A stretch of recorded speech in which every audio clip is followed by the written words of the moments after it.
On va commencer ici par un rapide tour de l'interface de Rhino. Donc pour ce faire, on va lancer Rhino. Ici, je lance une version de Rhino 7. Vous pouvez suivre ce cours avec Rhino 5, Rhino 6 et Rhino 7.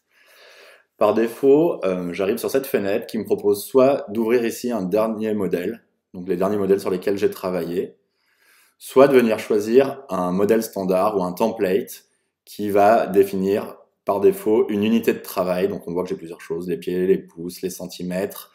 Et il vous donne également le choix entre petits et grands objets.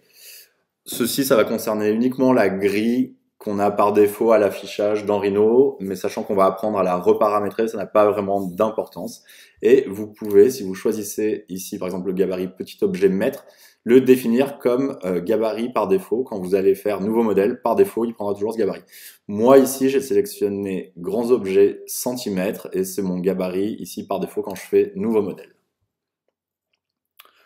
Donc me voici dans l'interface de Rhino par défaut, après l'installation.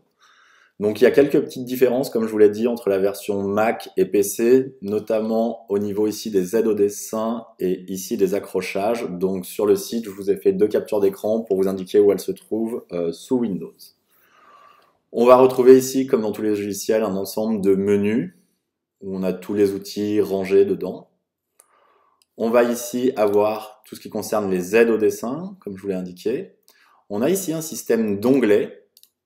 Pareil, on retrouve les outils en fonction de ce qu'on va faire. Par exemple ici, je suis sur l'onglet courbe et on va voir tous les outils qui concernent les courbes. Sur la gauche, ici, on va avoir une barre d'outils. Cette barre d'outils est contextuelle à l'onglet sur lequel je suis et en fonction de ce que je vais avoir à faire, on voit qu'il me propose des outils différents. Ici, sur la version Mac, je vais avoir ce qui concerne les accrochages aux objets. D'accord. Attention, ici, il y a un ascenseur, donc on peut monter et descendre dans cette fenêtre en fonction de la taille de l'écran. Et on va pouvoir venir choisir les accrochages aux objets. Ici, une palette très importante qui est la palette propriétés, qui va nous donner les propriétés des objets une fois qu'on les a sélectionnés ici dans notre espace de travail. En dessous, j'ai différentes palettes. Celle-là, le panneau calque, là, qui est très important, qui va permettre de ranger notre géométrie dans des calques. Et un autre panneau très important, c'est le panneau Aide ici, le petit point d'interrogation, qui va nous donner accès à l'aide de Rhino. Et cette aide est interactive, c'est-à-dire que si je viens ici sélectionner un outil, automatiquement, il va me donner l'aide pour cet outil, donc ici l'outil déplacé, avec plein de petites vidéos explicatives. Donc ça, pensez-y, ça peut vous permettre d'avoir des informations sur un outil s'il vous en manque ou de comprendre son fonctionnement. Ici, on voit que par défaut, dans l'affichage, j'ai 4 fenêtres de dessin qui sont ouvertes. J'ai une fenêtre perspective, une fenêtre vue de dessus, vue de face, vue de droite. En double-cliquant sur le nom de la fenêtre, je peux aussi venir la maximiser. Et si je redouble-clique dessus, je la réduis. Je peux faire ça dans toutes les fenêtres, ici en vue de face par exemple.